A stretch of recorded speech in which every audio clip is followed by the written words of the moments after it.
Hey folks, today we're making this interesting COVID Christmas Grinchy themed sign. Join us today and we'll show you how we did it. Today on McLaughlin Woodcraft.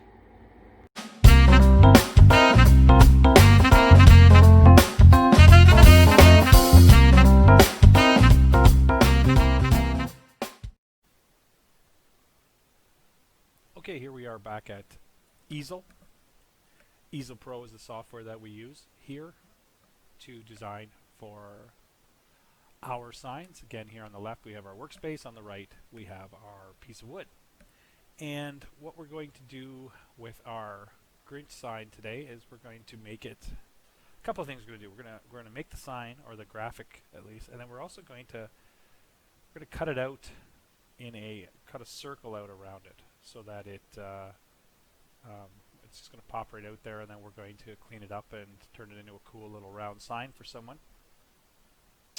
And so what I'm going to do here is just adjust some of these settings. So I got a piece of birch plywood here, and I know that my piece is 10.5 by 10.5. And I'm going to leave 4.5 because that's the birch plywood that we were using, so I don't need to change that setting. And instantly we have a rendering here. It's adjusted, and the measurements here you can see are 10.5 here and 10.5 here. So I'm going to bump this out a little bit here. So, well, actually I'll leave it in here so you can kind of see it here. So I'm going to bring in our graphic, and I purchased this graphic from a designer on Etsy.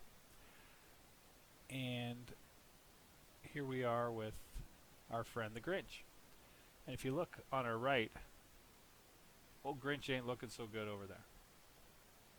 We're going to touch that up. There's lots of ways we can touch that up, but first thing we're going to do is we're going to make it so it fits our workspace. And very easy, I'm going to just bring her down here a little bit. And I'm going to make it actually a little bit smaller, and I'll show you why later. But so it's already starting to look pretty cool over here. We got a problem with his mask. Wants to cut that mask. So sometimes when software imports these files, because as you can see over here, this file, I'm just going to knock old Grinch over there and zoom in here if I can. Let me just get this over here. Zoom in. You'll see that the file is actually made up of that's a graphic, that's a graphic, that's a graphic, that's a graphic. You could edit and change and do everything. So the mask itself is actually a little bit different than the rest of them.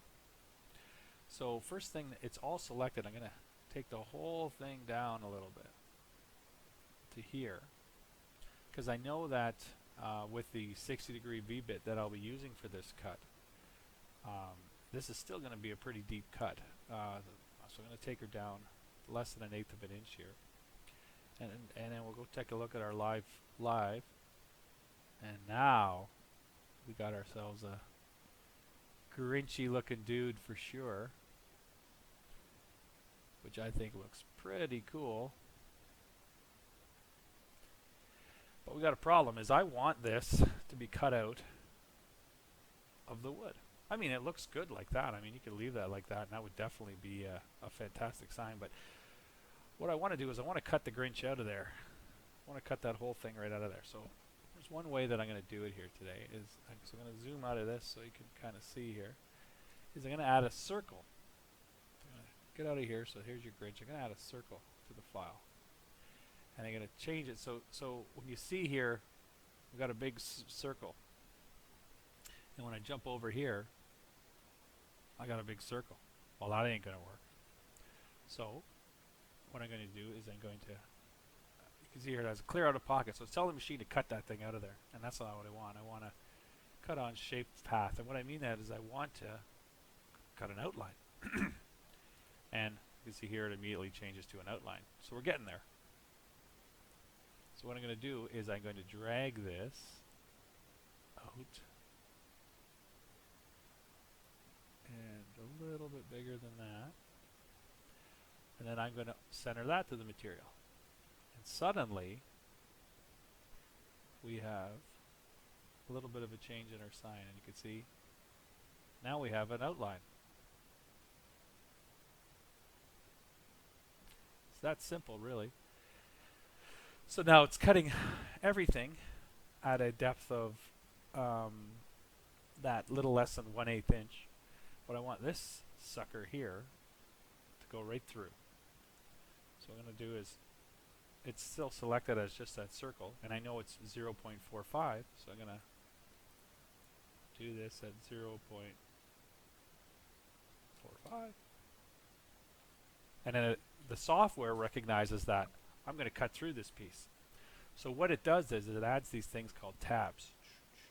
And it's a little piece that'll be left on there that won't be cut, and then we'll just nip those off and then sand it, and you'll never know they were there. And you can move them around, you can change them, but I mean that's a good location here. I could change the number to say I wanted 6, and suddenly there's 6. So I have 6 tabs, and then if you look here, you can see that it's all going to cut right through, and it's going to have a nice little kind of bevel too, which you can see that there. It's going to have a nice little edge there. So gonna title this Grinchy Christmas, so that I can find it. We're gonna put this on the table, and I'll see you guys out at the CNC.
Well, that's how we did it. Turned out really, really well, and we're really excited to be offering this soon on our Etsy shop once it's up and running. Stay tuned to all of our social media. We'll keep you guys all in the loop. But thanks for watching the video. We'll see you on the next time.